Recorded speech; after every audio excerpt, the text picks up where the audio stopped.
Good evening, all. I think we have all of our speakers here. I think we're live. So welcome, everyone, and thank you for attending.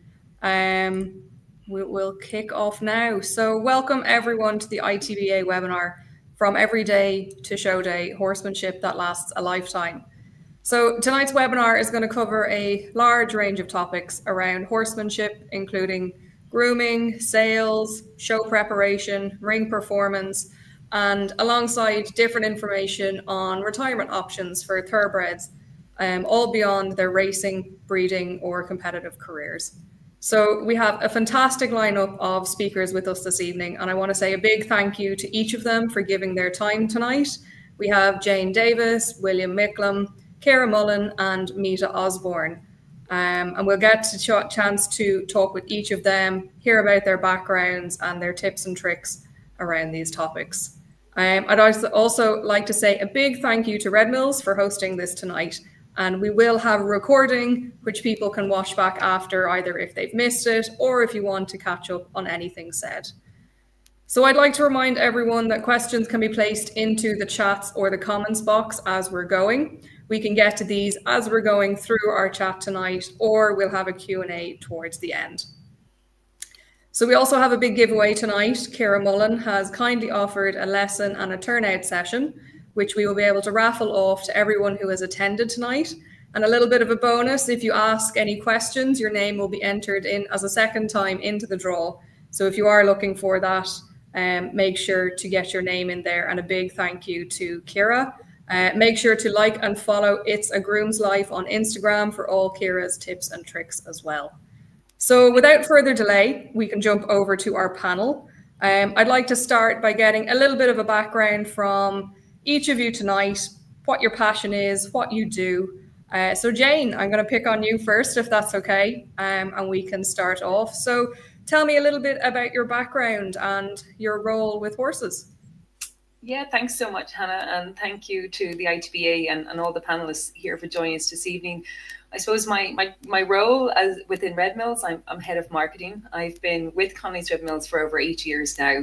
Previous to that, I held marketing roles under the Horse Racing Ireland umbrella. I would have started in Leopardstown Racecourse and then moved on to manage Tipperary Racecourse for 2 years before coming back to HRI in a central marketing role. So I've been very, very lucky to have my professional career kind of within the thoroughbred industry.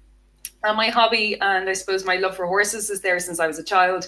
Grew up competing under the Irish Pony Society, did a lot of showing and a lot of work in Hunter with some lovely ponies over the years. And it was really down to, didn't really come from a horsey family, but I had one grandaunt she was an accountant for the BBA.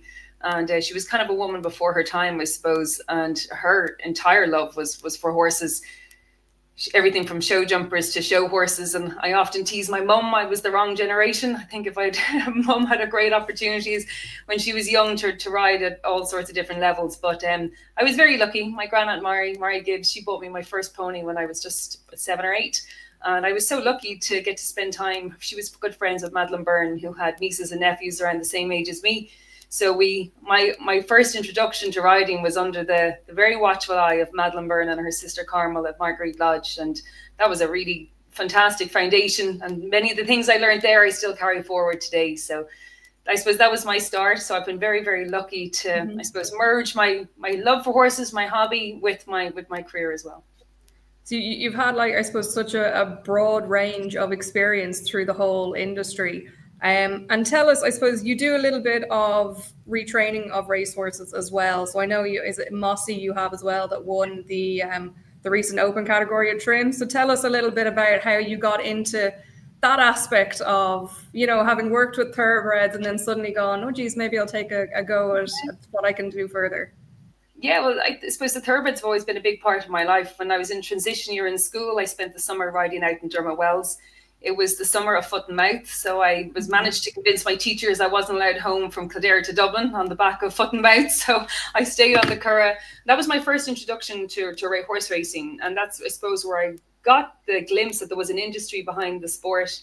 So that really put me firmly on the path to wanting to work within the industry. But also my first introduction to riding thoroughbreds. And I've kind of kept up the riding out almost as a hobby over the years, if I haven't had my own horse, it's always been a way to stay in the saddle. And there's no shortage of trainers that are looking for people to give them a dig out with riding out. But it was really when the racehorse class came to the Dublin Horse Show that it first kind of drew my attention.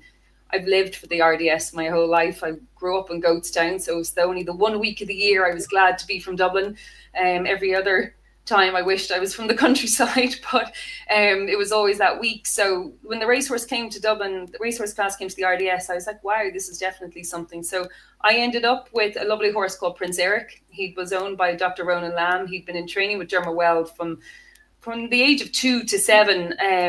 He ran in everything from an Irish Derby. He was 5th in an Irish Derby, and then he ran in 2 Irish Grand Nationals. So there's your versatility. Impressive lineup, yeah. He even won a charity race with Kevin O'Ryan in Limerick at the end of his career. So he was definitely a multitasker, but he was my first introduction to it. And I mean, he was a bit of a challenge. He spent his entire life in almost like that same routine, that Kerr routine. So he found hacking on his own challenging. He found being at a show with horses coming at him in different directions challenging. But I learned a huge amount from him. And then in more recent times, I've ended up with, as you said, Mossy. He's 7-year-old now. He's by Bated Breath. He was originally bought to breeze. He was probably too big to breeze. And it's now, like, looking at him as a 7-year-old, I still think he's a lot of development still to do. But he ran once as a 2-year-old for Henry de Bromhead, and I think it was pretty clear the racetrack wasn't for him. So he was really lucky. He fell into the hands of Sarah Neville, who did a beautiful job retraining him. And I bought him there literally 2 years ago, coming up to our 2-year anniversary, and we haven't looked back. He's done everything. I've shown him. I'm eventing this summer with him. He did his first, well, not his first, but he was 5th in the EI 100 amateur at Hillcrest at the weekend with just a pole down jumping. And his versatility, his rideability, his temperament. And I never envisaged I'd have so much fun with a horse over the last 2 years. He's done everything. So it just shows that their versatility. That it is, and it's a fantastic opportunity to be able to take them on. On your comments, I suppose, on the RDS, Ciara, we're going to jump over to yourself now. So if you want to tell us a little bit about your riding background and as well your success that you've had at the Dublin Horse Show, as well as the Horse of the Year and kind of Royal Windsor. Yeah, so I came from a horsey background. I was very lucky. My mum and dad bred drafts. And every year they, of course, wanted to take mare and foal to the horse show. So every year we went. I think I've only missed one because I had a stomach bug when I was about 6. We used to get the schedule out, and I'd sit down at the kitchen table and go through what I could enter with my pony. And I started riding in Connolly Riding Centre with John and Sarah Carey, and bought a pony off them. She was a 12-2 out of their riding school. Took her to the RDS when I was 11 and we were 4th. And then from the drafts, obviously, came the Connemara's. And I got a Connemara then when I was 12. And he won in 2012. And then I won the Workers on another Connemara in 2013. And I've been very, very lucky ever since to have really good ponies. We've always bought them as 4-year-olds. A couple of them have come from Clifton Sales. And more recently then, we have had numerous champions, very lucky, with side saddle, Connemara's, Collards, a hunter mare champion, a riding horse champion. So yeah, the love is carried on, I suppose. And I suppose of that list that, you've mentioned there, a lot of accolades to your name. So your riding horse champion, your side saddle. Has there any been that stood out to you most, that's really kind of made you, I suppose, proud, or anything that stuck with you? My hunter mare champion in 2023 was very, very special. She was a mare that my mom bought off Nicola Perrin, and she was my first proper introduction to horse classes in the hunter ring. And I remember going into the main arena in Dublin absolutely terrified. I was 23 years of age. And I'm surrounded by people that do it full time, that have been there for years and years. And she made it to the final 4 of the Supreme. And I remember standing beside Jane Bradbury and Aubrey Chapman, and I was just like, oh my God, if I never make it here again, this is great.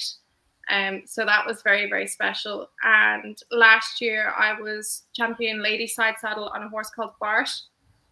And that was special because I actually hadn't planned on doing it on him. I'd hoped to do it on Joy, but we sold her earlier in the year, so he got the call up, and it had been on my bucket list since I was a kid, and it was great to finally be able to do it. Yeah, and the Dublin Horse Show is one of those things I think everyone kind of looks forward to. It's always on the calendar. I know I've pretty much gone nearly every year as well, and it's an event to go to. We're going to take a slightly different tact. I'm going to jump over to yourself, William. You wear many different hats, between coach, you're an author, you're an inventor of the Micklem bridle, and you're a presenter. What will be your main passion? What do you think stands out to you that really envisages what is your passion? Well, everything fits together. And I've honestly been a mad student of equine matters ever since I was 10 years old. So I've had 60 years of study, and I'm still studying. And I suppose that's what drives me on, is because I have a passion, a curiosity for everything to do with horses. When I was about 10, I remember the highlight of our year was watching Millhouse and Arkle go head to head in the Cheltenham Gold Cup. Mm-hmm. Two names which a number of people will not remember because it was so far ago. But Arkle remains the supreme steeplechaser, the Irish horse Arkle.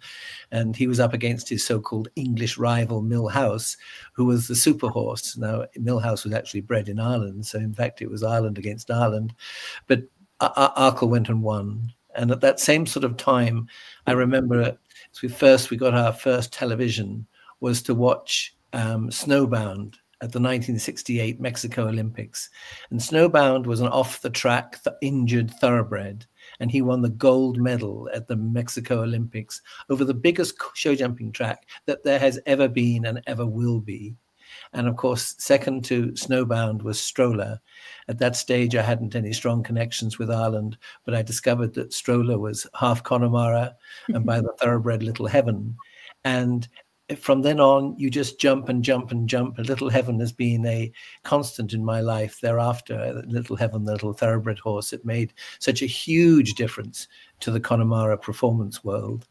And whichever direction I turned in, I found such interesting material. But the bottom line is, and a word which comes up all the time, is simplicity. So I have had a lifetime of chasing simplicity. And that sounds a little bit sort of out there and doesn't seem to make much sense. But my Micklem bridle is an exercise in simplicity. I wanted to cut out anything that wasn't needed. My book, The Complete Horse Riding Manual, is an exercise in simplicity, because we suffer in the horse world because it's so easy for things to get complicated. There's so much information, so many different methods. And this really is a hindrance to the development of the horse industry. So you could say chasing simplicity has been a key thing in my life. And I've done it on all spheres, all the way through from Pony Club and all of the activities in the Pony Club, and competition at a high level in dressage, show jumping and eventing, and even race riding, which I did very badly and ended up in hospital when I was a 15-year-old, because I was such a pig-headed person. I was going to take this novice mare into point-to-point, despite my father telling me I was crazy. Well, I was crazy. So I've had a very wide background, and alongside simplicity comes beauty. I became a coach, and it gives me huge pleasure to see a horse and rider of all different types of horses, all different types of riders, but when they're well trained, they go with great beauty. And it's that beauty which is something which inspires me every day, whether it's of a racehorse or a pony or whatever level it is. The beauty comes along all the time, aligned with the simplicity.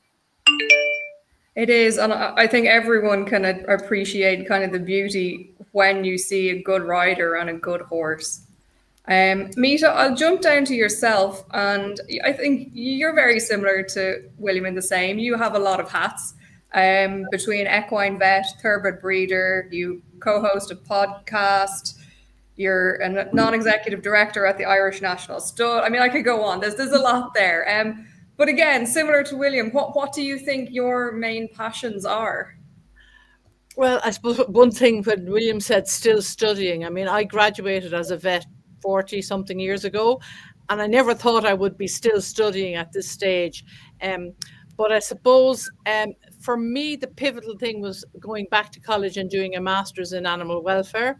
And that came about because I had been involved in various aspects of racing. I'm not a rider. I'm looking at it in awe at Kira's wall behind her with all the rosettes. I am absolutely not a rider, but I've been involved in the thoroughbred world all my life. But I became aware of the concerns around welfare, I suppose. And, you know, as a vet, I was usually the person at the table that people would turn to. And I really didn't know much about it. We got one lecture in final year. So anyway, I went back to college and studied for a master's in animal welfare, and it has absolutely opened up a whole new world to me. And I think if you ask my husband, he would say this is when I get most animated, because there's so much to know, so much to learn. And yes, there's lots of stuff that we probably need to learn a bit more about, but we all have the capacity to do that. So I suppose if you were to ask me, I would say I'm probably a welfare communicator, advocate, something in that space. That's where I really am. I find my passion just currently. And I will say that my podcast, or our podcast, because I have a co-host from Australia, has been a great eye-opener for me, because I was in my thoroughbred bubble. But we've had William. William was one of our first guests, and we've had guests from all over from various equestrian disciplines. The whole premise is looking to make horse sports sustainable into the future, you know, from a welfare point of view. And I have learned so much in the last year. It's just been phenomenal. And I think that point about welfare, you know, it's a topic that has come up in the last number of years, but it is about the care of the horse. It is about the horsemanship and how everyone has a love for it. And it's about making sure that that stays and has a longevity into the future with every single next generation that comes on. So on your learning and on your masters that you mentioned you did, what do you think the 2 to 3 key things that you learned about animal welfare were? Well, I think you've actually touched on the one there, Hannah. I went into that master's thinking, I'm a vet. I know most of this anyway. This is just going to be a tick box. And I discovered that actually animal welfare is not just about the care and husbandry, which is what we all do and we do well, but it's also thinking about what that animal needs. You know, it's not just what we think they need, but what do they need based on their own innate biological needs. So that was a big eye opener for me. I had to kind of reframe how I looked at things. And in 2010 or 2011, a Canadian behaviorist called Lauren Fraser coined a really, really simple concept called the 3 Fs.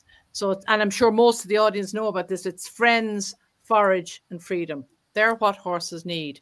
Friends, forage, and freedom.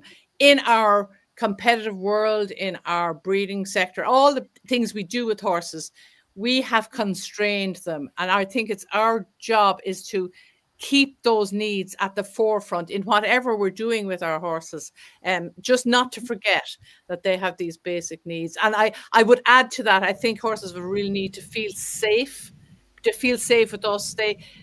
And a trust, that there needs to be a trust between us.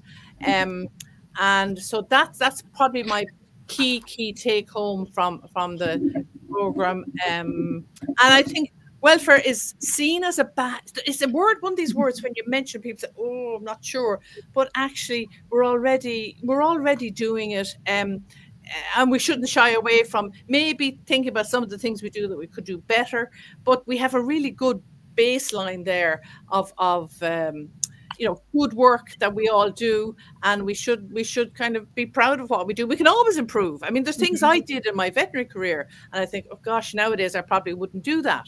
And I think we're all the same. But I think as long as we have that open growth mindset, it's absolutely fine.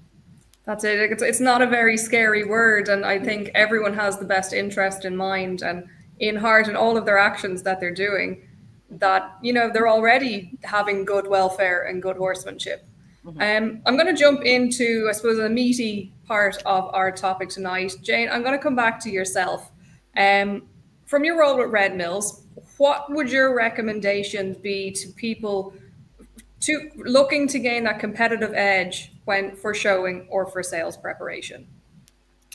Yeah, absolutely. And I think when it comes to animal nutrition, I think, you know, I'm nodding away listening to both William and Mita. I think the three F's of the forage piece is definitely first and foremost. I think everyone jumps to the hard feed and supplements, and you know, things can be quite complicated. But well, ultimately, back to William's point, it is about simplicity, and feeding horses first and foremost is keeping it simple. That would always be our first advice.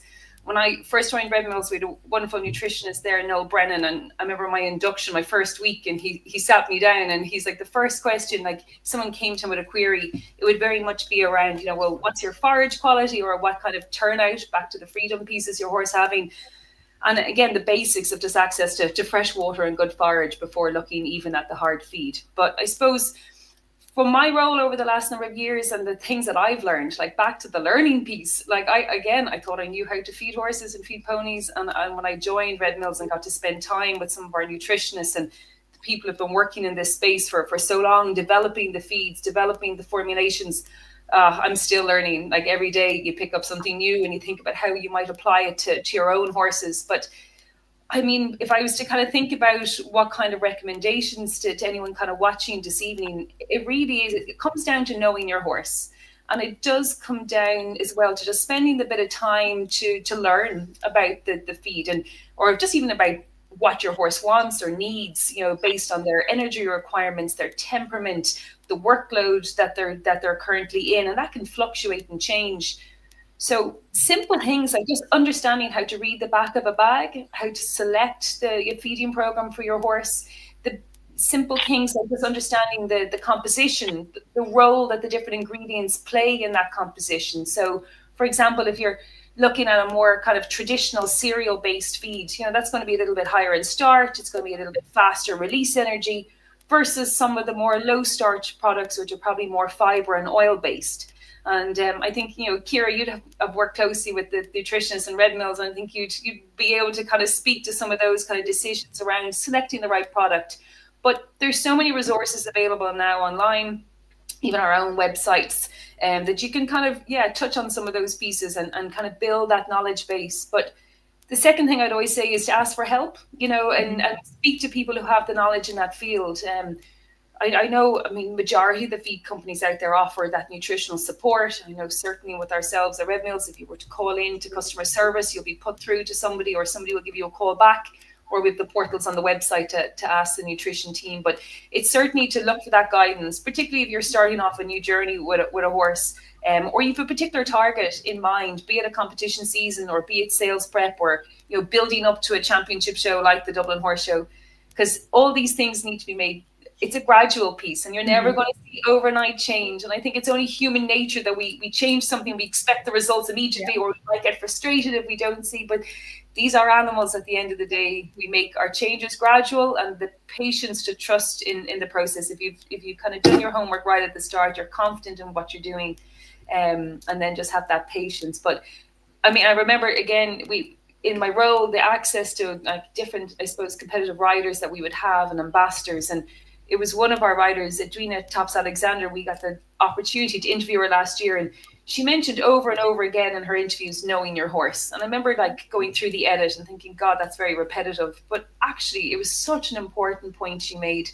Everything from if you're traveling them or taking them away to a show, to know their habits, know their likes, know their dislikes, and you can build a program around that to support your horse. So it is paying attention to those small details and that patience, I suppose, to be able to kind of read those signals. So I suppose let's say we've got our horse ready. We have it ready to go to the Dublin Horse Show. We've done our prep for the past 6 to 8 to 10 months. Kira, you have lots of videos getting your horses ready for show, your final preparation. And what would be your regular preparation for the show, both in the lead up and then on the day? I think exactly what I'm taking from what Jane's saying is finding a baseline for your horse as an individual, and going back to what William said is keeping it simple. So we treat them all very, very much as individuals, and as Meta said, they have to trust you. You have to know them. And it's not just about having the beauty in the simplicity, it's about having harmony. So as a rule of thumb, we would always have a baseline of the fiber-based feeds and the oil-based feeds. And then I can adjust from that. One might need a little bit more, or one might need a little bit less. And I pick Nicole Groyer, one of the nutritionist brains, all the time. And like that, I'm always on the website. And as Jane said, it's about knowing the composition of the feeds, knowing what's in them. I personally steer away from starch. None of my horses are on starchy feeds because the sharper they are, the harder they are to get to behave. And I don't need quick release energy, especially with a ride judge. So we would have our baseline and add and take away from that. And they would have a very, very, very varied routine. Myself, Mom, and my partner Lee all work. So we don't have time to be there all the time. They get a lot of turnout. My mom is a big hay feeder, so there's definitely no shortage on forage. And we try and have them out overnight because it means less mucking out in the mornings, and they're happier, and it's better on their joints, and it's better on their heads. And then during the week, we would probably school them maybe once or twice. They do quite a lot of hacking. They might have a lunge day, and we don't overwork them because a healthy horse is a happy horse, and a happy horse is always healthy. So we keep things simple and easy, and that's how we get, well, I won't say that's how we get the results, but that's the formula that works for us, and that's the formula that we stick to. And if they need more, they get more, and if they need less, they can. And then I suppose when you're getting your horses ready for a sale or for a show, a lot of it is on presentation. You're selling a product in a way, either if you're selling it physically at a thoroughbred sale, or you're trying to sell it to the judge. You're looking to win. What tips and tricks do you use, Ciara, to make your horses stand out, from, you know, grooming, platting, quarter marks, to using, you know, your chalks to make the white stand out better? So your feed, first of all, is your blank. You start with a blank canvas, and you already have 30%. If you have the correct shape, muscle, you can add to get to your 80%, and then the rest of it is your turnout. So you might have one that's a bit weaker, maybe a 4-year-old that's weaker of top line, so you might sit your plats a bit higher to create an illusion that they have more top. You could do, if you have one that's weaker behind the saddle, you might put a longer numna on it.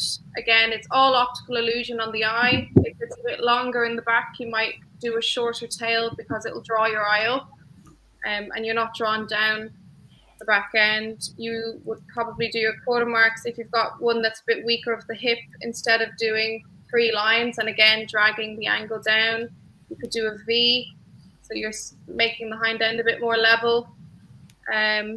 It's all optical illusion, and your chalk, like, my biggest peeve is seeing big hairy feathers on lovely white socks. Like, clip them off.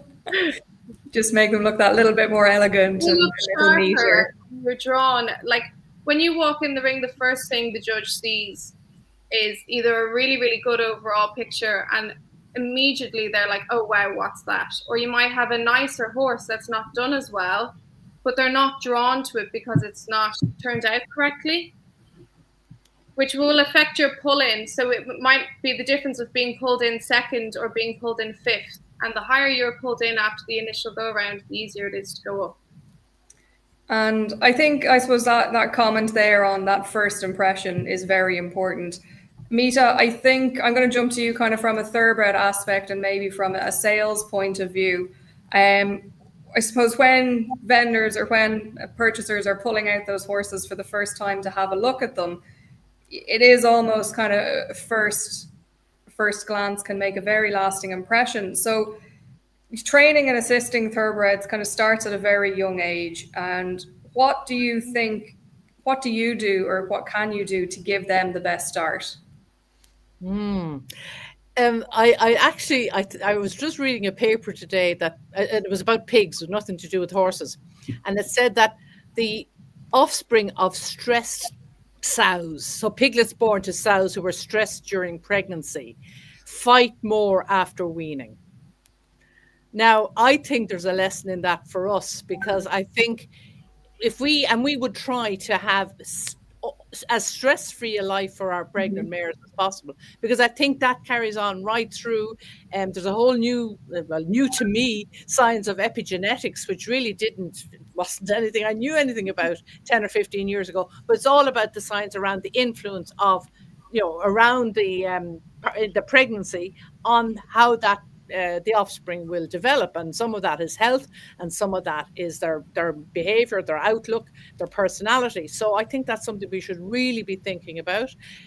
I think every interaction we have with our young stock, your foals, right the way through, is setting them up for success, or setting them up to being the awkward, difficult horse that no one wants to have anything to do with. So again, another really interesting study from France said that it's not about the whole imprinting, the Robert Miller idea, with the baby foals. It's actually, what you can do is go in and just chat to the mare and give her a bit of a brush, and so that the foal sees that these humans they're not too bad, they're not too scary. So there's lots of really interesting stuff in the scientific world that I think we can be applying. And that's kind of what I like, reading this stuff, and then I go down, tell the lads, listen, this is something we should be doing. And then weaning, I think for young stock, because we sell foals and yearlings, so weaning is absolutely critical. As stress-free a weaning as possible is going to help, again, set them up not to be a ball of nerves when you get to the sales. And I think at the sales, probably, I have a big thing that you shouldn't see the handler, you should just see the horse. So it's important to match your staff, whoever, to the horse that you are presenting, in terms of size, their stride, and just that they don't fuss, that they're just there, and the horse speaks for itself. So, and I suppose when you're looking at these scientific articles and you're getting loads of these ideas, it's almost like it can overwhelm you a little bit. You want to do everything because they're all such good ideas. But from a very practical sense, you can't do everything. You're going to be restricted to your staff numbers, or, the amount of turnout you have available. With busy yards, with all of this, maybe what are one or two key practical elements that can be implemented? I just go to be very boring here and say, just keep the friends, the forage, and the freedom. Just think about, have they an opportunity to interact with another horse, whether it's turnout in the afternoon, whatever it might be. Can they see other horses? Have you got, half walls in your stables where you could maybe take out some bars or take out some boards? Socialization is absolutely crucial for horses. They are social animals. That's just their absolute inherent nature. And we put them into box stalls and we think that they'll do fine. And I know what Ciara's saying about the healthy horse is the happy horse, but I sometimes think about a prisoner who is, he's got shelter, he's got 3 meals a day, he's got access to exercise facilities, he's got healthcare, but you wouldn't describe him as happy.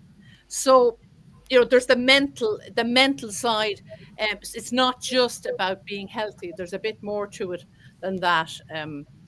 So I think, as I say, think about the socialization, think about the forage, and the freedom to me is partly about movement. Yes, absolutely, that they have this opportunity to move because horses are programmed to move, but also freedom of choice. Do they, the ideal situation is that they can seek shelter, seek shade, go to the water, go to the feed pot, go to the hay, it's their choice. It's not just rationed out and given to them at when we want to do it, that they actually have some choice in the matter. I suppose that's it. It's really just meeting those key values that makes a horse and then makes them happy and healthy. So William, I'm going to jump to yourself now. Mita mentioned a couple of things about kind of genetic influence and about kind of bringing up, I suppose, growing up and the genetic side of things. But how, I suppose, the use of thoroughbred blood in the sport horse world has, both in show jumping and eventing, has become much more pronounced. I suppose, can you let us know how valuable it is to be able to mix those and to be able to, I suppose, to see the benefits in both sides? I can. Can I jump back one? Go.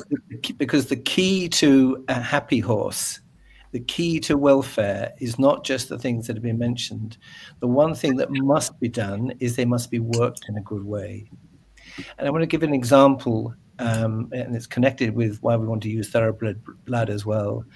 I had a horse, two full brothers, High Kingdom and Mandiba, which both went to the Olympic Games. High Kingdom won a silver medal.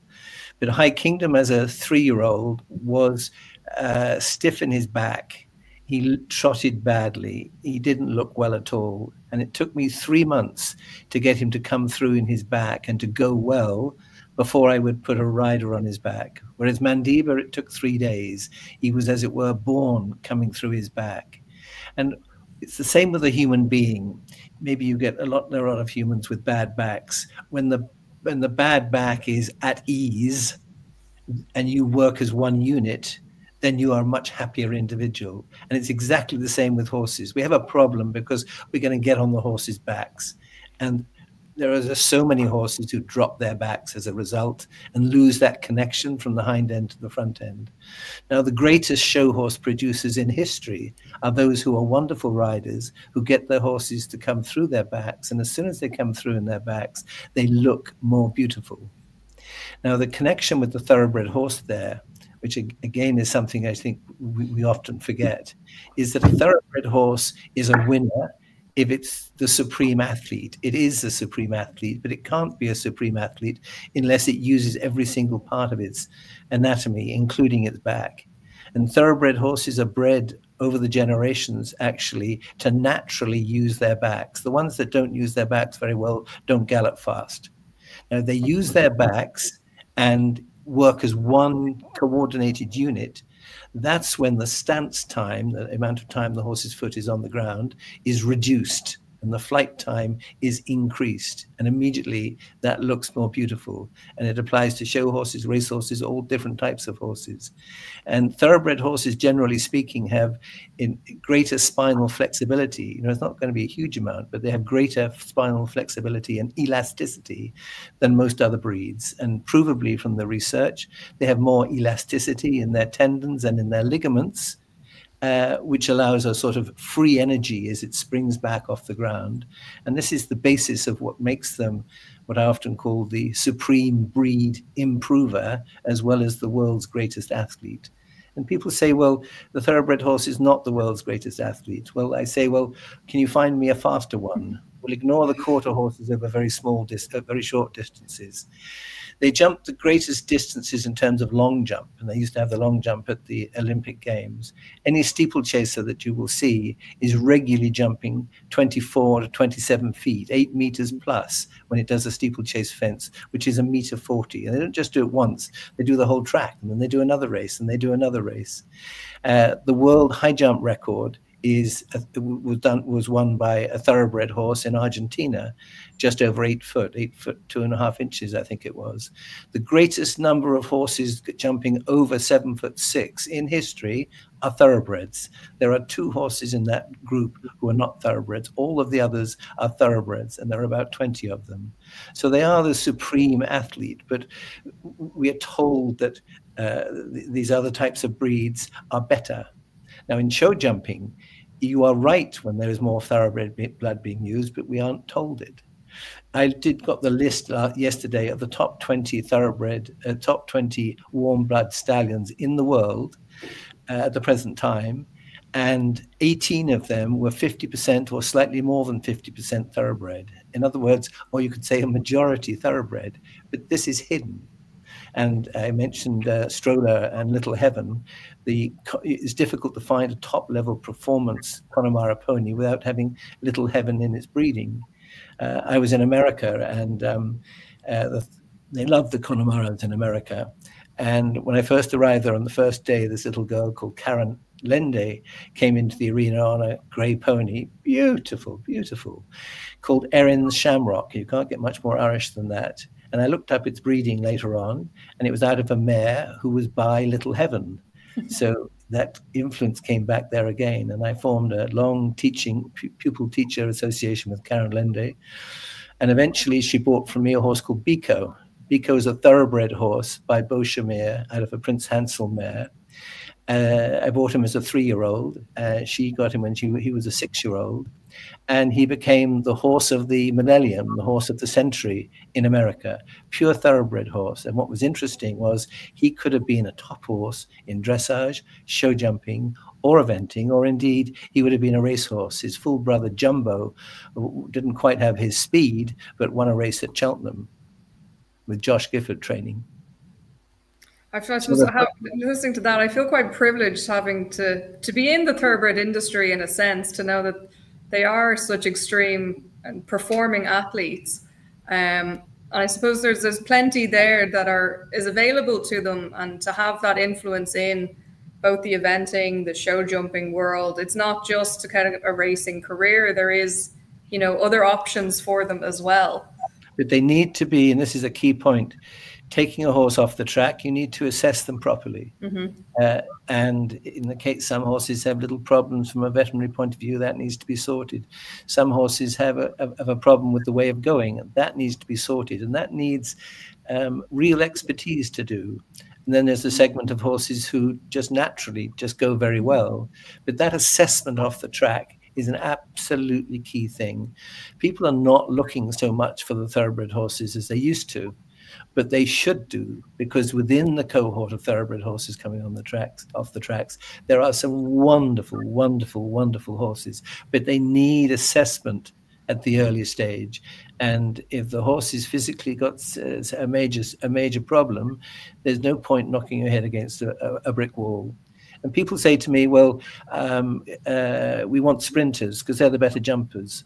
I can tell you categorically, because I have a list of all of the horses that made Grand Prix in show jumping as pure thoroughbreds, and the same in eventing. It's not the sprinters, it's the 1.5 mile horses and longer horses who do the decent job. And what is interesting is they're also very level in their conformation. We talk about horses that are downhill or uphill.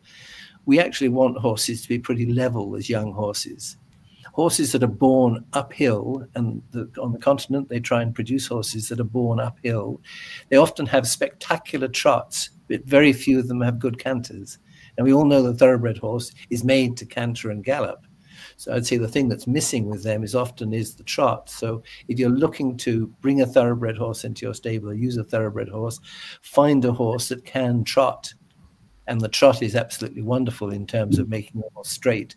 So the best racehorse trainers in the world do use the trot, and their horses are much straighter as a result. But it is a problem if a horse has done very little trotting in its life. They often tend to be very crooked. I know you see a lot of trainers now really focusing on the flat work aspect of mostly to help their muscle development, also to get their head thinking about every aspect of it as well. So kind of on that point, Jane, I'm going to jump over to yourself, having had a bit of experience with the retraining of the racehorses and those different classes. What impact do you think had nutrition and a kind of development, performance, and taking that break has on those retraining, those racehorses that are going on to retrain, both from them letting settle after their racing career to promoting different muscle types, to the different requirements that is now needed of them? Yeah, without a doubt. And it is just treating each individual and understanding a little bit about their past, where have they come from? What was the routine like in that yard? To William's point, what kind of work were they in, and did they have the opportunity to do flat work? What age were they broken? What distance were they running on the flat? Did they run national hunt? Did they run for many years, or was it just a short career and then they had to take a reroute? So assessing that individual and getting an understanding maybe from the people who had it beforehand, as much information as you can gather, I suppose, and then to William's point, kind of assessing how they are now in the present. Definitely giving them a chance to readjust is so important. I know in my case, taking the likes of Prince Eric, he was 7 years on the Curragh. That was a huge readjustment for him, and that posed lots of challenges for him. I had another horse who only ran a couple of times in a point-to-point, and he ran in Ballindenniskin May went to the Dublin Horse Show as a lightweight in the end of July. It was an Olympic year, and he was fourth in a very competitive lightweight class, but he just had the mind for it. He took to it like an absolute duck to water, and nothing seemed to faze him. And he went on to have a really successful eventing career. Emma and Jim Newsom bought him off the back of the Dublin Horse Show run, and he went on to have a great eventing career in America. So he was a completely different situation to the first horse. So from a nutrition perspective, just again, there's lots of ways that you can support them in that transition, particularly to understand what kind of a diet plan they're on beforehand, and just helping them making any of the changes that you're making to make them that quite gradual. Again, a lot of these horses are used to being, very much fueled for the workload that they were in. So making that adjustment that you can kind of still cater for all of their energy requirements. And a lot of them, you'll find probably one of your key goals at the start is to look to kind of put on condition and build condition. And then also it's a totally different structure of muscles they're going to be using when they come into their flat work, and giving them time to introduce that kind of work quite gradually, particularly if it's, if they've come from a yard where they went from the walker to the gallop to the walker to back to their box. So again, taking that transition into the different exercises that they're going to be doing quite gradual. They are going to be building and using maybe muscles perhaps they weren't using before, or you're looking to have that nice connection with them. You're looking to kind of having them go in a nice flowing shape. That can sometimes be quite challenging. So nutrition can support them. Again, you're probably looking at your feeds that are maybe that lower in starch, that slower release energy. But a lot of people mix up protein with the energy source. So these horses at this critical time of transition, they absolutely need the protein in their diet to be able to build the muscle, to be able to allow the muscles to recover. But the energy source is coming from the grains. So you're probably going to look towards a cereal grain-free feed option, that the energy is coming more from the oils and the fibers. And then again, not to be afraid of the protein, because that's really going to help them and support their muscles as they make that transition. And then I suppose what's not measured can't be improved. So I'd always say to people is to simple things like understand how much feed you're feeding. That way you know if you need to either bring it back or increase. And depending on what you're looking to achieve, if they're a little bit more lacking in condition, you want to add calories to the diet, but you don't want to increase energy, there's ways that you can do that in terms of product selection. And making sure they have all the right micronutrients as well to kind of support them and support their immunity and just support their overall health and well-being during that transition. But like I said before, it's definitely worth reaching out to speak to a nutritionist or speak to your feed company or your feed rep, because that advice will definitely be critical at that stage of transition and really will help make that transition maybe a little more smoother. Particularly if the horses have come from maybe like that stressful environment, they may have some stomach issues. You may suspect they have stomach ulcers, or so there's, as to William's point, there's a lot of assessment at that stage to figure out any of those challenges right at the beginning, so that you're kind of starting that journey on a very kind of comfortable platform before building up to your future plans.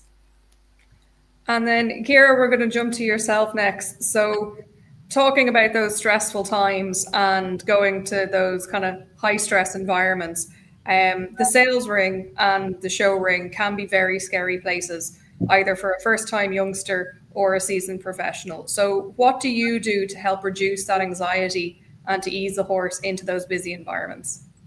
I think it's one of those things like what we were saying earlier, you're never done learning, and each of them are individuals. And again, you assess them. So we would try and take them away from home. And we live right beside Colossary, so we're very lucky that the Glynn family are close. And we would take a 2-horse over with a more experienced horse and a younger horse. And one of us would be on the experienced horse and one of us would be on the baby. And you kind of get a feel for how they would cope. Some of them cope better than others. One might, say we did that with one horse and they were good, they would be ready then to go over when there's a little show on, and they could have a trot around the warm-up or stand on the truck and the sights and the sounds and listen to everything. Or you might have one that didn't take to the first day out so well, so they'll have a second chance of doing that again. And it's about not getting ahead of yourself and listening to the horse as an individual, and not pushing them to be ready, because you'll only land up going backwards. And it is about listening to them and taking them as individuals and going to the next step when they're ready. And then they might progress from a glossary show to one of our lovely summer shows outside on grass. And again, they'll have another ride around before they go in the ring. And I think that's equally as important, because in your horse classes, you have ride judges. And your ride judge is not there to school your horse. They are not there to be crash dummy. And I always describe it as, it's like getting in an automatic car. You put it in drive, you put it in neutral, and you put it in reverse. They're not there to put inside leg to outside hand, or, you know, they want to get on and say, do I like this ride or do I not? Is it straight? Is it crooked? And does it have the gears that I want, be it a hunter or a riding horse or whatever it is? And they want to have a nice time and get off smiling, not get off and go, oh my God, the homework's not done on that. I think we've all seen. Yeah, go ahead. Oh, just to Ciara's point on that, like, I suppose a judge wants to get down off, or when you're riding, I suppose as a ride judge, if a horse is actually enjoying what they're doing under you, that as a ride judge, I always find almost filters back. You know, you get that feeling back, and it's going to make the ride even more enjoyable. So I think that ease of which they go out, to Ciara's point, like, you're not there to school, but I think that's a huge thing for me, Ciara, when you get down, or you're experiencing, they feel happy under you. I think that's a huge part of it. And then Mita, over to yourself as well, from the other side of things, from the sales angle and from sales preparation. They can be equally stressful times, either for, you know, a weanling, a yearling, even mares going, suddenly taken into a new environment. How good is preparation at home on the farm, and what can we do to kind of help them from a management and behavioral perspective? Oh, I think it's crucial. I mean, I'm just thinking about our foals. We've put in a walkway that's about the length of what you would be walking on at Goffs or Tattersalls, and at least once a week we have what we call a formal show, where, you know, they're walked up and down. We get a few people to come along. There's a bit of chit chat. They walk over, stand around the horse, maybe try to pick up a leg. You know, do the sort of stuff that would happen at the sales, so that they get very used to it. In the beginning, we do them in pairs, so they always have a companion. They, you know, the more anxious, more nervous ones will have someone that they can kind of look over at and say, am I okay? You know, is this okay what they're doing to me? And we'd hope to progress from there. I think it's also important to finish on a good note with whatever that show, whatever you've done, that you don't try to get the perfect stance. You know, if it's good enough, it's good enough for that day. That's great. Well done. You know, scratch on the withers. You know, well done. A little bit of something in your hand, just to say yes, that was what we wanted for today. We can always build on that the next day. Small things like learning to load and unload, and definitely in and out, going in and out of a stable, because foals in particular, gosh, they can be shown 60 or 70 times. It's a lot to ask. Getting used to having a bit in their mouth, but not leading off the bit, just leading off the head collar, but the bit is just there. You know, habituation, getting them used to things, every day for a horse is a learning day. So they're building on what they've learned already. They may have had a bad experience previously, and you just don't want to go there again. So it's all about them being in their comfort zone and thinking, yeah, this is not a bad, you know, this being with these humans and doing this stuff. It's okay. I can cope with this. I suppose it's just taking things slow and really getting them used to it. You mentioned a couple of bits there on, you know, getting them used to the bit, getting them used to traveling. I suppose the sales welfare guidelines are there from the sales companies just to put a guideline there for people in, I suppose, the general things of how things should be done, just for ultimately the benefit of the horse. So I suppose, are there any points on like the importance of those? And well, just before we came on air, I went on to one of the sales companies' websites, I won't say which, just to see where the guidelines were. And into the search box, I put welfare. and there's a mare called Welfare, and she's had 3 offspring that have sold. The sales, the actual guidelines, disappointingly for me, were way down. You can find them. I just wish they were more front and central, because I think it's great that they exist. I think everyone should be aware of them. I think they should be posted up on barn ends. You know what I mean? I really do think they're so important. So maybe the sales companies might take a note of that. But look, it's good to have them. There's stuff in there that people might not have thought about previously, and it's just a lot of it is common sense, but sometimes common sense is a little bit uncommon, so it's good to have them there for people either starting out in the business or who've been doing it for an awful long time but didn't realize some of the simple things that are in there that actually improve welfare of the horses. Yeah. And William, I'm going to jump to yourself now on kind of the topic of training, retraining, especially with young horses, all these different environments. There's a lot of different kind of physical and mental aspects when it comes to retraining. So what are the things to consider when you're looking at the comfort of the horse in these aspects? It's a very big subject, not easy. Our biggest challenge is that horses are first-time learners. Therefore, if they have a good experience, no problem. If they have a bad experience in anything, they tend to remember it. So it comes back to my simplicity thing. We want to cut out as much of the equipment, as much of the activity as possible, and just keep it very, very simple. So my father used to have, after the Second World War, just horses to manage that other people had failed with. There was a much wider body of expertise then in looking after horses, and breaking horses, so-called starting horses. So he just had the difficult ones, but he would take all the tack off, have no tack whatsoever, and just have a box which was about the size of 3 or 4 stables, and get the horses to walk left and right, and to come to him, and to turn, and to get that communication going. And that is the key. And horses are remarkable. As soon as they realize that there is some communication between themselves and the trainer, and it's something that can be repeated, they will come to you and have great confidence in you. And it's remarkable what they can listen to, and it's remarkable what they can respond to, which connects with something which I'd like to mention, which is Festina Lente, where we have hundreds of students with quite severe challenges. And even though some of these students are very limited in what they can do physically, sometimes verbally, it's remarkable how quickly the horses pick up on the cues from those individual riders and develop such a special relationship, which is, of course, what makes horse riding so special. And I would go as far as to say that it's just as special for those of us who are less challenged, that we can have this special relationship. So number one is believing that you can have close communication. You don't need violence. It's absolutely key. I was talking to a man today who said he was a racehorse trainer, who said he was brought up to be violent to horses.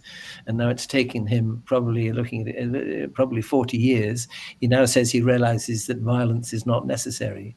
Violence is not necessary, so we avoid that. I would work in a small area, just as my father did, getting the horses to stop and start, turn, being able to teach them what a reward is, which is not a great big slap on the neck, but they were able to teach them what a reward with, and particularly to go in both directions and work from both sides. I have a real problem with the sales procedures where horses are only led from the left-hand side or only jumped on the left rein. All it's doing is perpetuating a horse's crookedness from a young age, and then it's very difficult to do that retraining. I'd like to see the sales company, however difficult it is to change that, so that we see them jumping on the right rein, we see them being led on both sides. But of course, we've just got into a habit of doing it in one particular way. And then, as I said, I don't do anything as regards riding the horses until they're coming through in their backs. So I do that on the lunge. I actually do very little driving, and people love driving. They love long reining. I only do the very minimum that's required because so many horses have mouth problems. Often people don't realize that the horse has a mouth problem. Often people don't realize that the horse's tongue is over the bit. But in racing, as you probably know, there is an increasing number of horses that have tongue ties on them because they raise the tongue to put it over the bit.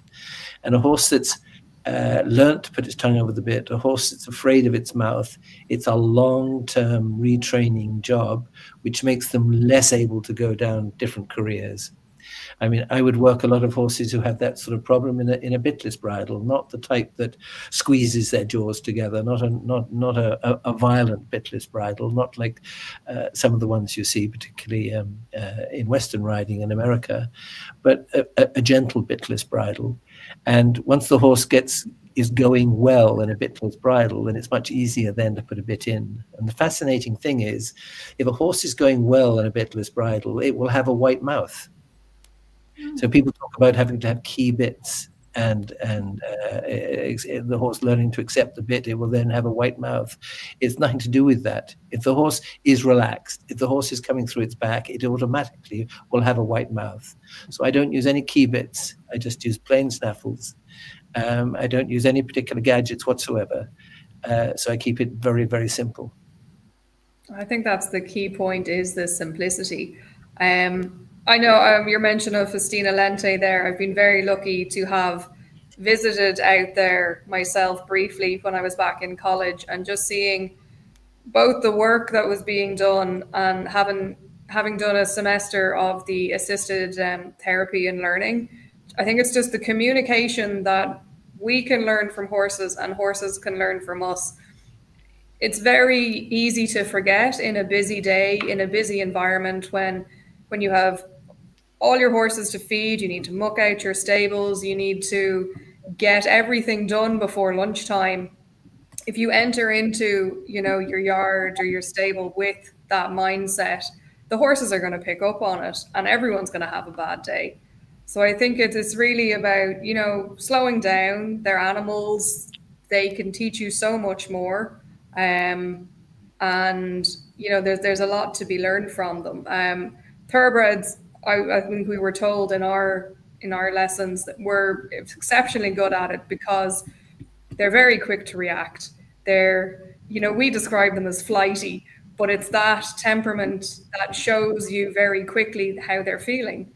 And I suppose, ultimately, William, what is your opinion? Obviously, the thoroughbred is great in mixing them, but from a physiology point of view, how do you think both the traditional Irish horse and other breeds have improved by the use of thoroughbred blood? Well, it's the supreme breed improver, as I've said, and there isn't a single breed that hasn't benefited from bringing in thoroughbred blood.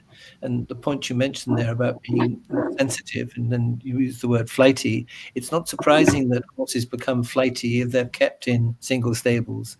I've never used single stables, even with the competition horses.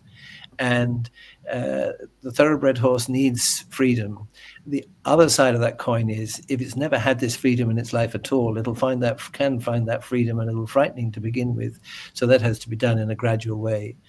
But to give the horses freedom is so important. Could I very briefly read?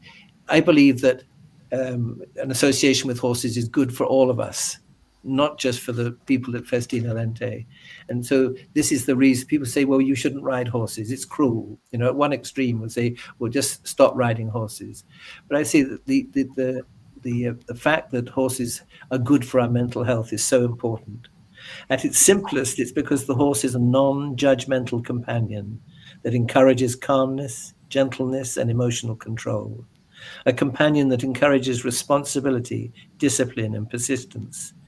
A companion that can give new freedom for damaged legs, bodies, and minds. Now, that to me is at the heart of everything that we do with horses, is our special relationship. That is at the heart of why we work with horses. And I think as an industry, if you can use that word industry, as a sport, the more that we explain and show that this is true, the easier it will be to go forward with a smile on our faces, and having the horses a smile on their faces as well. So it's about life-enhancing learning for both humans and horses. I was lucky enough to be brought up in a way as a child where this was so, and I was staggered when I found there were many other places that was not the case. Mm-hmm. So if we go forward like that, the future is so bright for the equestrian industry. William, I think that's a very kind of bright note that I think we'll start to wrap things up on here. I think it encompasses well on the topic of horsemanship from, you know, that everyday learning, from everyday work to continuing to the longevity of your horse and the relationship with them. For all of our attendees, we do have I'm going to jump to our Q&A session now. So we have a couple of questions in already. But if anyone has any questions as we're going, you can feel free to drop them in the comments and we'll get to them there. So I'm going to jump up the top now and we'll just go kind of in order. So I think, Ciara, we might jump to yourself there. And I suppose if any of our panel wants to jump in as well, feel free. So what advice would you give to kids who didn't come from a horsey family life, but have started showing over the past few years in the Connemara flat classes? I think it's just having your basics right. You know, English judges come over now and they have 50 marks for type and 50 marks for your show. And a lot of people don't think about their marks in the in-hand, which goes back to the sales prep and sales side of it.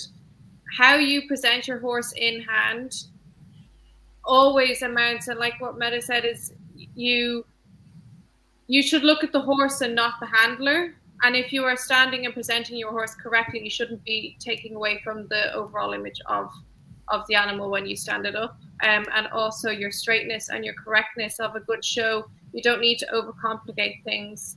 And it's about having your basics right, your rhythm, your straightness, your canter leads, which I struggle with on my babies at the moment, and having your basics put in place. And it's achievable for anyone. And I think the fact that now that we have to qualify for the final is brilliant as well, because everyone starts off on a level playing field and you have 4 opportunities to go and qualify, and it's for anyone. And then a follow-up question there. So do you think that there should be a point system with judging in the flat classes? They did bring it in the IPS a couple of years ago. I'm not sure if it's still there. Yes, I do, but then we lose the importance of our go round if you just mark the show and the confirmation. So I think that needs to be looked at, because the go round is just as important as the show. I think when it comes to showing as well, particularly for kids coming into the sport, one of the more challenging things can be is that showing to a certain degree is subjective. And I think that's a real learning curve you have as a kid coming through. You know, you think you went into the ring, you did everything right, did everything your mum and dad told you to do, but maybe you weren't at the top of the line. So I know something we were told as kids was, you know, if you did better than you did personally the weekend before, that was an improvement. Do you know? And I'm going through that now, you know. Yeah. It's all about improving personally. The only person you're competing against should be yourself. So if you can sit on your horse and say, did I do a good show? Yes. Was my go around good? And also being very self-aware of, I could have been better, or these are the things that I personally want to improve on, and coming out and doing your homework and being better the next time for yourself and not for anyone else. That's definitely a very good point. So another question here is, obviously it'll vary horse by horse on that basis, but what would a typical day before a show look like in terms of work for the horse? Probably maybe to Ciara or Jane again. I would go for hack, because you're not going to fix anything the day before a show, and there's no point overcomplicating anything in life. And again, the horse needs to be happy and content, and it doesn't need to be stressed, and you don't need to be putting pressure on yourself or the animal and overcomplicating everything. So go for a nice hack, be happy, and set up for the next day. So I think a point that kind of all of our speakers have made is the simplicity in the day and not to be overly stressed about. The last thing you want to do is create a problem the day before or the night before a show or a competition. So it's getting the homework in well in advance. So yeah, I would totally agree with Ciara on that one. And then a question here on, I suppose, training methods. So in the preparation of young horses for the show ring or the sales ring, would you see the use of training like the TRT method as a beneficial approach to helping improve horses' overall welfare? So a number of our panel who might jump in on that one there. I would say no question. you know, those any methods which concentrates on the mental connection between the horse and rider as the start off point must be good. And again, horses are quite remarkable. I mentioned the method that my father used, and not dissimilar from Monty Roberts. And when you can, in such a short space of time, you know, a matter of half an hour or an hour, you can build a relationship with the horse that it will follow you over something pretty scary, or it will be so much of a team member in such a short space of time. It shows you that making that mental connection at an early stage is so worthwhile. But then beyond that, you have to have the knowledge to be able to get to train the horse to develop its physical abilities, so it becomes an athlete. I'm not talking about an Olympic athlete. I'm talking about a horse that every part of it, the horse, works together as one unit. And that's where the lunging without a rider and the riding with rising trot or riding with a light seat is so very important. The show jumpers, generally speaking, do some magnificent flat work. I saw Cian O'Connor jump when he was second in the Grand Prix in Rome the other day. The flat work that he was doing in his second round was quite extraordinary, worthy of any Grand Prix dressage test. But they developed that connection because they don't go bumping around in a sitting trot. So I would say to everybody who's listening, you know, if you can do a good sitting trot, so much the better. But all of you can prepare your horses just as well as that by using a balanced rising trot where you just kiss the saddle and don't come down heavy, because that is the big problem, is that the horses don't like this bumping around in the saddle, and they freeze in their backs, and it stops the connection from the back end to the front end. And that's when people just ride off the front end, putting the head and neck in a particular position. William, can I get you quoted on that and send that to my coach, that I no longer have to do sitting trot, please? Absolutely, absolutely. And it brings a smile to our faces there. But there is nothing worse for a horse than a bad sitting trot. And people say, well, how do you learn a sitting trot? It's easy. Once your horse is coming through in its back, you can start doing sitting trot, and it's not nearly as uncomfortable for either you or the horse. But there is no necessity to do a lot of sitting trot at an early or an intermediate stage. And just take a look at some of those show jumpers and see how the horses are really lifting in their backs, which connects with what I said earlier on about the thoroughbred horse. It has a greater capacity to engage the back than many other breeds. Now, of course, it doesn't apply across the board. You get good ones and bad ones, of course. But generally speaking, there's more elasticity, more flexibility in the thoroughbred horse's back, which is why the thoroughbred horse is so important. And I think we have just one or two last questions there. So what would be the best products to use for hot clothing at the sales? Anyone have any? Hot clothing at the sales. Oh, hot clothing at the sales. I can't beat that. I love a bit of Dettol and baby oil. Like just one capful of Dettol and a couple of dollops of baby oil. Supreme products do a hot oil, but I'm a bit of a cheap and cheerful person, so Dettol and baby oil for me. That's it. It's always probably easier to have that. That's slightly easier a method to use than having to go out and buy the fancy stuff all the whole time, is it? And everyone always has a bottle of baby oil when you're at the sale. I think there's one more question there. So how often should a horse get the foreign copper dose?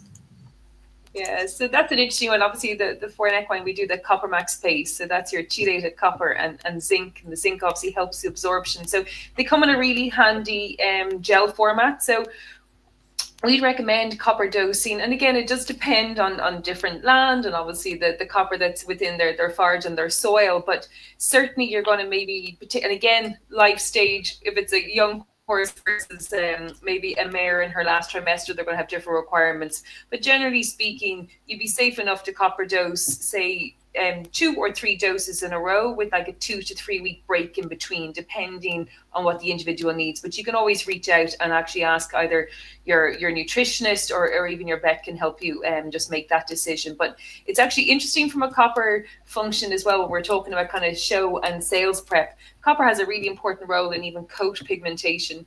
So even helping horses transition from that spring to summer coat, or if you have a chestnut, or maybe even my own horse, he's dapple grey, but he can go a real kind of coppery roan colour. But I find when I'm supplementing him with the Copper Max at that kind of spring season time, definitely it helps with the pigmentation of the coat come out. So, you know, we find people who, if they're showing dun ponies or the Connolly's that might be the bays, or the duns, the chestnuts, it really helps in the coat pigmentation. So particularly for sales prep and show ring prep, it's something to consider as well. And I think we have time just for one last question. So how do you know if your horse has a bad mouth, and what can you do to kind of help improve them at the sales?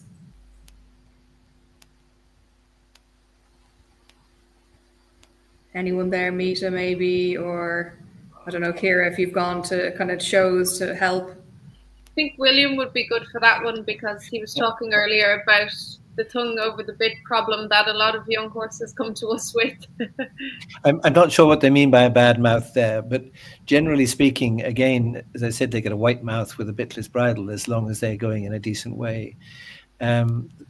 Most horses who are unresponsive in the mouth, it's because there's something wrong further back, or somebody has tried to just get a result just by using force. So bad training produces bad mouths.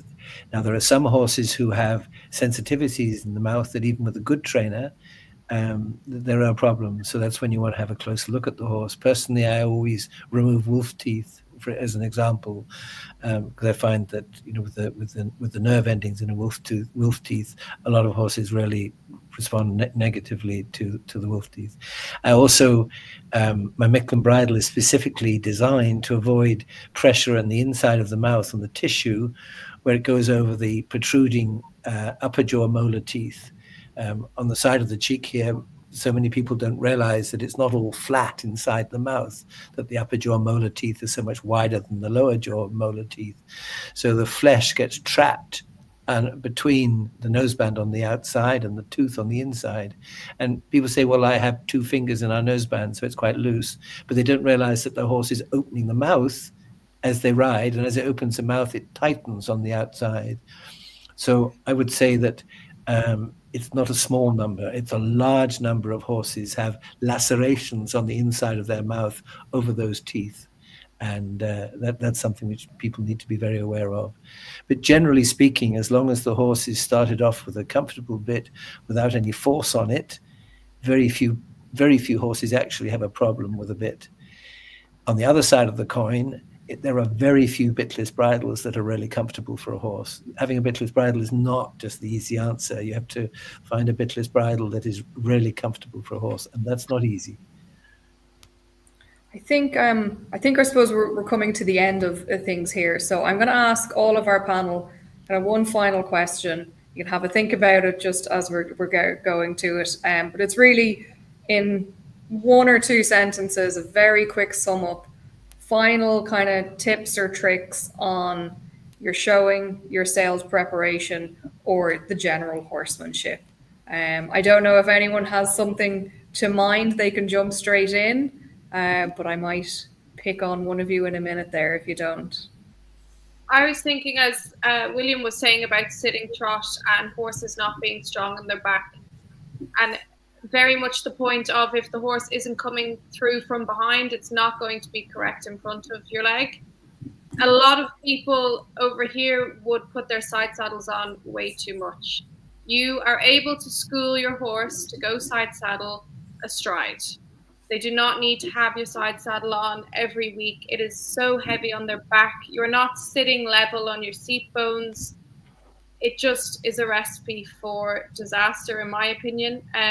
And you could do so much of your training astride that there shouldn't be a need to have your side saddle on once a week.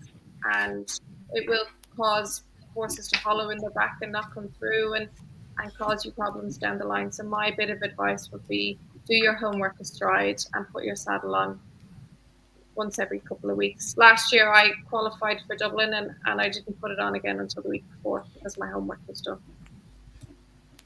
My father used to show horses, and he asked a very famous old showman called Count Robert Orsich to help him. He said, "Why are my young horses not going better?" And he said, he was asked, "Well, how often are you riding them?" And he said, "Well, 5 or 6 days a week." He said, "Ride them 2 days a week." And there's a similar thing there. The 3 things that I would always come back to, which will never, ever let you down, is calm, forwards, and straight. Doesn't matter what activity you're doing with horses. And calmness is mental. Forwardness is also a mental quality, of which, if you're talking about the advantages of the thoroughbred horse, generally speaking, the thoroughbred horse is forward thinking because it's bred as a racehorse. So that's super important. I'd always rather have a horse that was a little over forward than backwards. And to calm, forwards, and straight, I would add acceptance at the top. So it's another mental thing. The horse has to accept you, first of all. And at the bottom, I would add purity. And by purity, I mean that the natural way of going of the horse, its paces and way of going, that it's natural, that everything blends together in a natural way, as opposed to a horse that's made it to go in an unnatural shape. So calm, forwards, and straight at the heart of it. You start working the horse, you've got to maintain the acceptance, develop the acceptance, and always maintain and develop the purity of the step and the stride all the way through, which if you're starting off in the game, you're going to need help so that you can begin to, with your eyes and your ears, see what a good walk, trot, and canter gallop is. Thank you. And thank you for giving me this opportunity. Nita, Jane? Well, you know my 3. Yeah. But I suppose it's to think about things from the horse's point of view. We put them into this situation. You know, what can we do within this, the constraints and the confines of what we're doing with them? What can we do to still give them a good life? And it's back to friends, forage, freedom. And then Jane, you can sum it up first. Yeah, obviously echo and agree with everything everyone has said. And I suppose from my perspective, it's just don't be afraid to ask for help. You know, I know certainly in my own horses, that's something I've learned over the last couple of years, is just to, yeah, definitely be my peers, or again, you know, the experts in the field like William, or coaches that are around you. Just don't be afraid to ask for help, and that applies on the feeding side as well. And to enjoy the journey, getting to know your horse and celebrate the small wins. You know, sometimes we can be hyper focused on getting out on the big day and bringing home the red rosette. Obviously that's incredible, but it is celebrating those small wins, those small pieces of progress. And like Kira and I said, like you're competing against yourself every time you go out, and to again enjoy the journey with your horse as you feel them grow in confidence and improve, and that can take time. So obviously patience. But yeah, that'd be my take. And it's a privilege. What William was saying, they're totally unjudgmental and unbiased, and it's a privilege that we all get to spend time with them and work with them every day, because we won't always have them. But I also think we must be very careful that we mention a lot of stuff. We must not put people off. I have what I call my go rules, and rule number 1 is have a go. And rule number 2 is have a go and do it better using the help of other people. And if you don't have a go at the start, the whole process comes to a full stop straight away. So have a go, have another go. And then the third one is produce the goods. In other words, you do it in a good way. So I did that. I make a mention of it because it's so important to me to help with young people. And I did a TED talk on my go rules. And instead of being rules that are negative, they are rules that are positive. So alongside simplicity, all the way through, everything should go positivity. Thank you. I think that's it. I suppose it's the positive mindset to keeping it simple, having a go at things. It's really the horsemanship, and that is what lasts everyone a lifetime. I'd like to thank, I suppose, everyone, again, our panel. Thank you for your time tonight. To all of our attendees, and to everyone who had a question there in the chat, thank you for joining us tonight. I hope there were plenty of nuggets, plenty of insights there for everyone. We will have the recording available if anyone wants to jump back there and have a look. But other than that, I want to thank everyone for attending, and look, we hope to see you at our next couple of events. Thanks a million. Thank you, guys. Thank you.